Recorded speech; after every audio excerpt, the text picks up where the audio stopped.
अपना मिशन है को पाकिस्तान में आम करना, ये ख्वाब मेरा तो साथ जिसमें हमें दम 18 घंटे स्टिल बैठे ना काम करे, दुनिया में और टेक में पाकिस्तान का नाम करे। अब रुकना नहीं है, झुकना नहीं है, दुनिया के भी आगे इन फ्रीलांसर से पूछो लाखों में जो नोट छापे हो ताकि सोच समझो काम।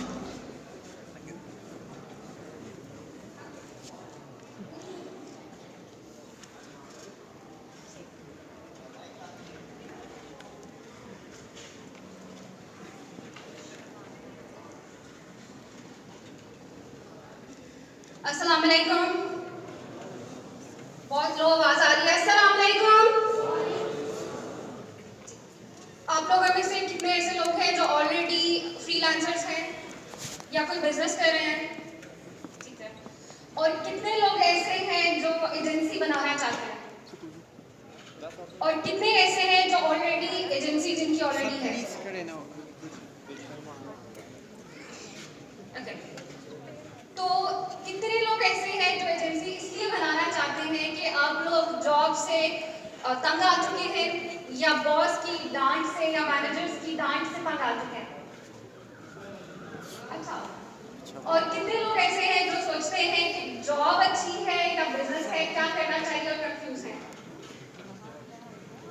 ठीक हो गया। क्योंकि जो लोग ऑलरेडी जॉब कर रहे हैं उनका सबसे बड़ा जो प्रॉब्लम होता है वो ये सोच रहे होते हैं कि जब अगर हम बिजनेस करेंगे या अपनी एजेंसी करेंगे तो शायद हम लोगों का ज़्यादा बेहतर हो जाएगा। एक जॉब भी जो आपका 9 to 5 का स्केड्यूल होता है, या आप लोगों को स्टैंड अप मीटिंग्स लेनी पड़ती हैं, या जो भी आपकी एक डिफाइंड कमिटमेंट्स होती हैं, तो शायद जब आप एजेंसी ओपन करेंगे तो आपके लिए बड़ा आसान हो जाएगा। ठीक है।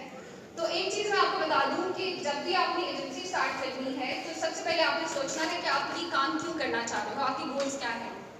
अगर आप एजेंसी इसलिए बनाना चाह रहे हो कि आपको लग रहा है कि जॉब से मुझे ज़्यादा आसानी हो जाएगी एजेंसी में, बिजनेस में, तो एजेंसी या बिजनेस बनाना is sort of roller coaster, it's a long journey like शरान फॉरेस्ट में भी। तो इस तरह से अगर सबसे पहले आपने देख लिया कि अगर एजेंसी बनानी है क्यों बना रहे हो आप, उसके बाद आपने देखना है कि आपके लॉन्ग टर्म या शॉर्ट टर्म गोल्स एजेंसी को लेकर क्या है। फिर इसके बाद आपने ये चीज़ देखनी है कि अगर आज जैसे आज मेरी मैं बात करना चाह रही थी कि आपने सक्सेसफुल एजेंसी कैसे बनानी है। सबसे पहले आपने देख लिया यू हैव सम ड्रीम, आपका एक गोल होना चाहिए उसके पीछे। लेकिन ड्रीम अगर आप देख रहे हो, कोई भी ख्वाब जरूरी होता है कुछ भी करने के लिए, लेकिन मेक श्योर कि वो जो ख्वाब हो वो आप सोए में नहीं देखो, सिर्फ सोते हुए देखते ही नहीं रहो कि मैंने मल्टी मिलियन एजेंसी बना ली है, उसको आपने जागते हुए उस पर काम करके पूरा भी करना है। तो सबसे पहले आपका एक विजन हो गया, सबसे पहले आपने एक आपका एक विजन हो गया। विजन के बाद आपने क्या करना है, आपने टीम बिल्डिंग स्टार्ट करनी है। अब टीम बिल्डिंग करते हुए आपके पास दो ऑप्शंस हैं, या तो स्पेशली जो लोग नए एजेंसी बना रहे होते हैं वो किसी भी बंदे को हायर कर लेते हैं विदाउट प्रॉपर स्क्रीनिंग या प्रॉपर एक क्राइटेरिया के। तो इट्स अप टू यू कि आप लोगों को ऐसे बंदों को हायर करना है जिनको आपसे ज़्यादा उस चीज़ का पता हो। अगर आप नीम हकीम की तरफ जाओगे, सब कुछ लोग क्या करते हैं, ऐसे लोगों को हायर कर लेते हैं जो उस चीज़ के एक्सपर्ट नहीं होते, और उस टाइम आपका काम चल जाता है। उनको मैं बोलती हूँ तो सॉर्ट ऑफ नीम हकीम। ठीक है, आपने नीम हकीम को हायर कर लिया।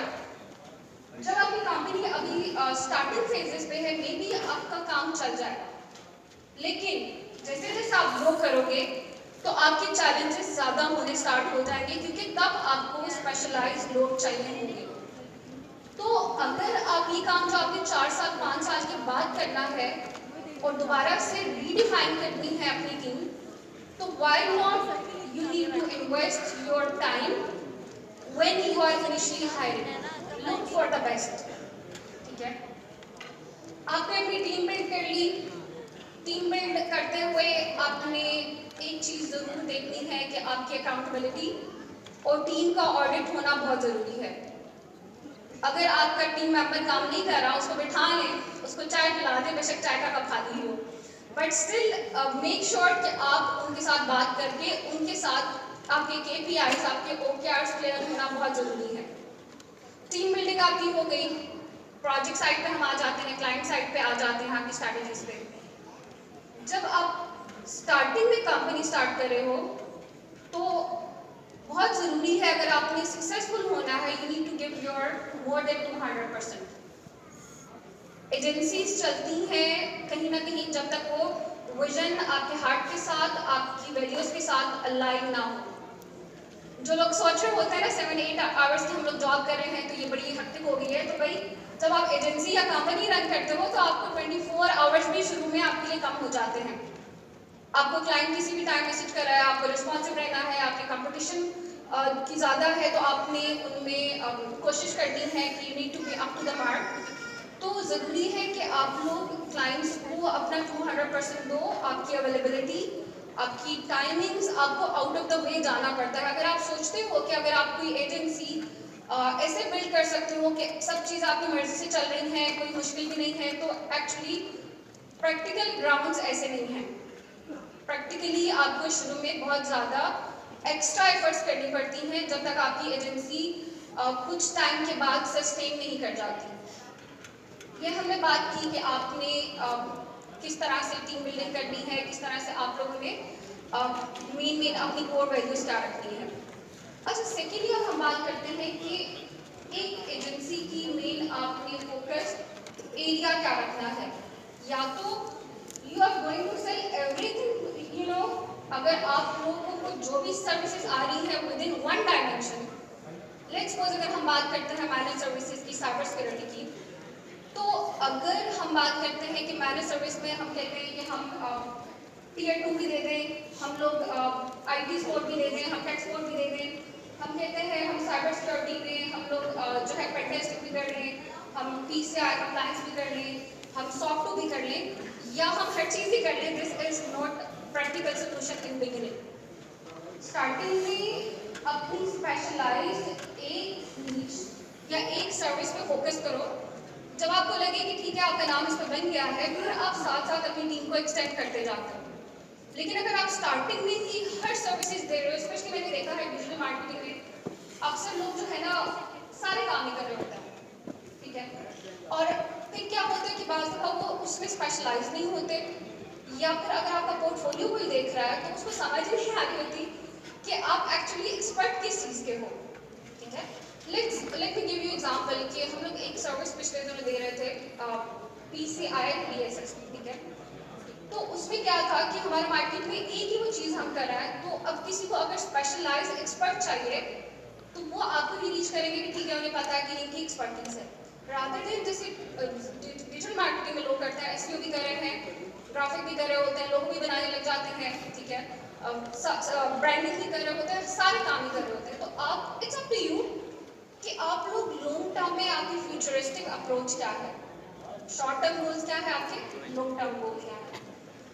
उसके ये हमने देख लिया। फिर हमने देखा कि एज ए एजेंसी ओनर या फाउंडर आपके पास जब टीम है तो उस टीम को आपको लेकर कैसे चलना है। आपकी टीम को लेकर आपके इंटरनली हायरार्कीज क्या है, आपकी टीम ऑपरेट कैसे करेगी, किसकी क्या ड्यूटीज होंगी, किसकी क्या रिस्पॉन्सिबिलिटीज होंगी, और आपका कंटिन्यूसली इम्प्रूवमेंट प्लान क्या होगा।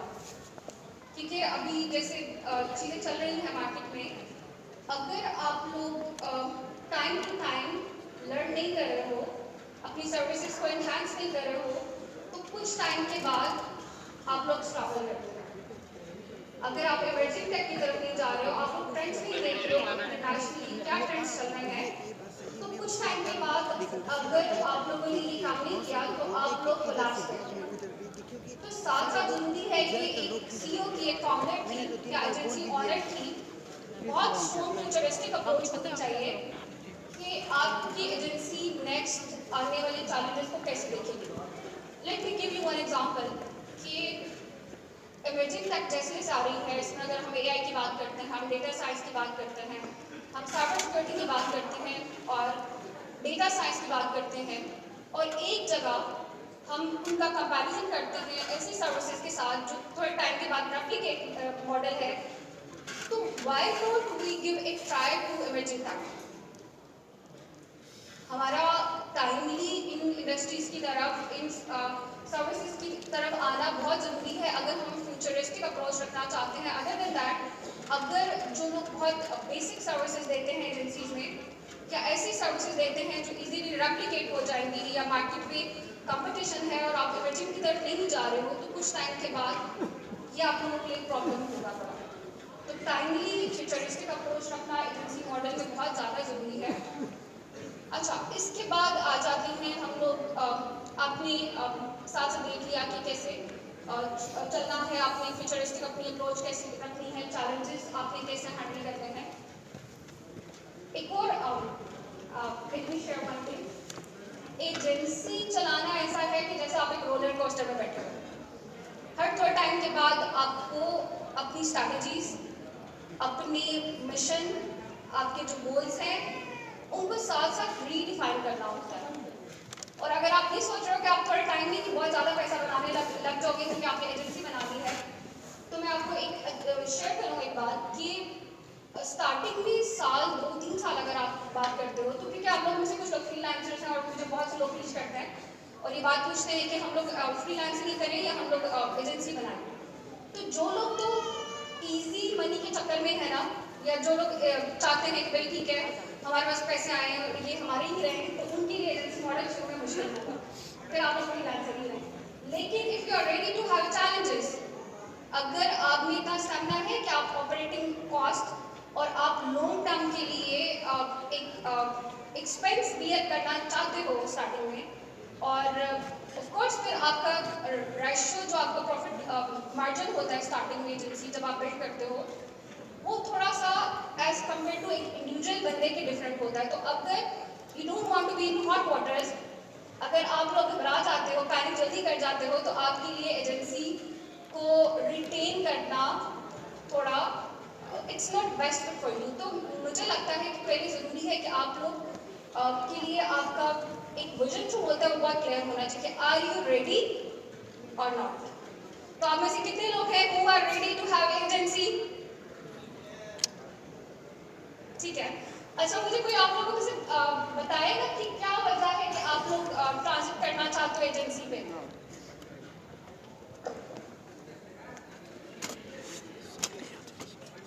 कितने लोग जॉब से तंग हैं तो इसलिए चाहते हैं कि हम एजेंसी बना लें, हमें स्कूल हो जाएगा, मीटिंग्स नहीं होगी? अच्छा, सही है, ठीक। अच्छा, अब थोड़ा सा हम लोग चले जाते हैं। जो मेरा टॉपिक था वो था बिजनेस प्लान था, रनिंग एजेंसी। उसको मैं समराइज कर लेती हूँ आप लोगों के लिए। सबसे पहले व्हाई, क्यों एजेंसी बनानी है, टीम क्या रखनी है, कैसे चलानी है, क्या क्या हमारी कौन सी चीज़ें ऐसी हैं जिन पे हम टॉलरेट करेंगे, कौन सी चीज़ों पे हम टॉलरेट नहीं करेंगे within our culture, office culture, agency culture. अब हम आ जाते हैं कुछ ऐसी चीज़ें हैं जो थोड़ा सा फिलोसफिकल से हटकर हैं बट बहुत ज़रूरी है आजकल के एनवायरनमेंट के लिहाज से, अगर हम पाकिस्तान की इंटरनेशनल बात करते हैं। सबसे पहले एजेंसी अगर आपकी रन करनी है तो you must have a network, stay connected. जो कि कनेक्टेड पाकिस्तान जो एक इनका विजन है, जो ये बहुत अच्छा करें काफ़ी टाइम से, कि they connect similar mind with each other. तो ये चीज़ अपने जहन में डाल रही है कि अगर आप बिल्कुल साइड में ही रहकर आप चाहते हैं कि आप एजेंसी चला लेंगे सक्सेसफुल, तो इट्स नॉट द सोल्यूशन। तो स्टे कनेक्टेड एंड एजेंसी चलाते हुए एक चीज़ का ख्याल रखिएगा कि अपनी एथिकल एंड मॉरल वैल्यू पे कॉम्प्रोमाइज़ नहीं करें, क्योंकि पाकिस्तान का इमेज तभी अच्छा होगा इंटरनेशनल मार्केट में जब आप मॉरल एंड एथिकल वैल्यूज पे काम करेंगे, और तब ही हम आईटी एंड टेक में अपना एक नाम और अच्छे से बना सकते हैं इंटरनेशनल मार्केट में। Thank you so much. अपना मिशन तय को पाकिस्तान में आम करना, ये ख्वाब मेरा तो साथ जिसमें हमें दम 18 घंटे स्टिल बैठे अपना काम करे, दुनिया में और टेक में पाकिस्तान का नाम करे। अब रुकना नहीं है, झुकना नहीं है, दुनिया के भी आगे। फ्रीलांसर से पूछो लाखों में जो